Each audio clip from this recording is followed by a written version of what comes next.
This past offseason, we would see a massive blockbuster trade as the Florida Panthers would step up to the plate and send Jonathan Huberdeau, Mackenzie Weegar, a 2025 first-round pick, and prospect Cole Schwitt to the Calgary Flames for Matthew Tkachuk and a 4th round pick. This would also be the first sign-in trade in league history, meaning Matthew Tkachuk actually signed his contract with the Flames before being traded to Florida, which is honestly pretty surprising that this was the first, as sign-in trades are very common in many other professional leagues. But when this trade happened, Flames fans mourning the loss of Gaudreau were celebrating. In the hockey world, they were clowning on Florida for giving up way too much. However, in reality, this trade has been a disaster thus far. Leading into this trade, the Florida Panthers would make several questionable trades. In July 2021, they would send a first-round pick in Devin Levi to the Sabres for Sam Reinhart. Now, in retrospect, this trade wasn't bad. But just wait. Leading into the 2022 deadline, the Panthers would trade Montreal a 1st and 4th round pick on top of prospect Ty Smilanic for Ben Sherratt. A few days later, they would trade Owen Tippett, who was their 18th overall pick in 2017, where he has been developing really well this season for the Flyers. This trade would also include a 1st and 3rd round pick in return for Claude Giroux and a 5th. And you might be thinking, yeah, they traded away a lot of their future, but in return, they did get some great roster pieces that can help their team win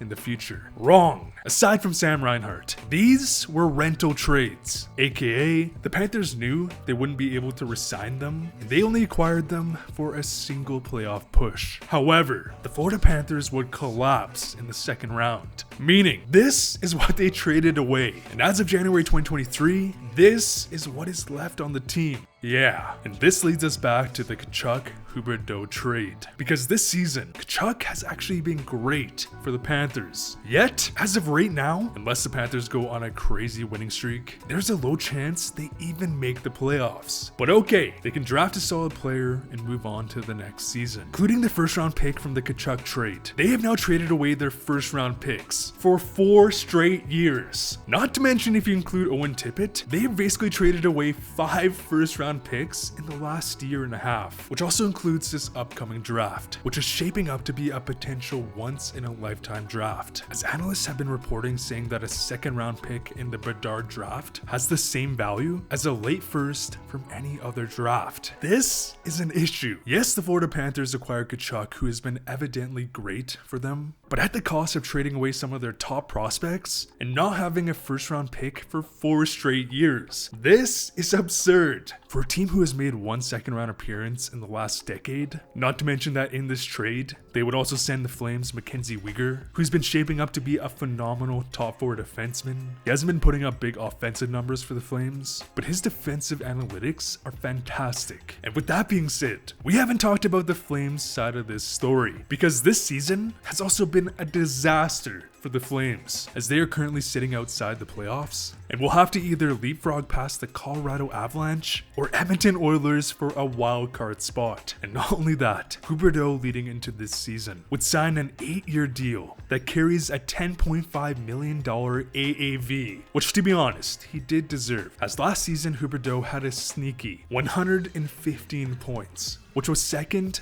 only to Connor McDavid. However, this season Huberdeau is literally on pace for half that, as he currently has 33 points in 47 games, which is a 56-point pace. Brutal, considering his $10.5 million AAV. With that being said, we are in year 1, and Huberdeau could definitely bounce back. And personally, I think the Flames do win this trade long term. Given the context that Florida traded away their entire future, this trade has been rough for each team, because just last year, both teams were considered a high probability to winning a cup. This season, they might not even make the playoffs. So the question is, can you think of a bigger lose-lose trade involving 2 superstars? Because honestly, I don't know if I can.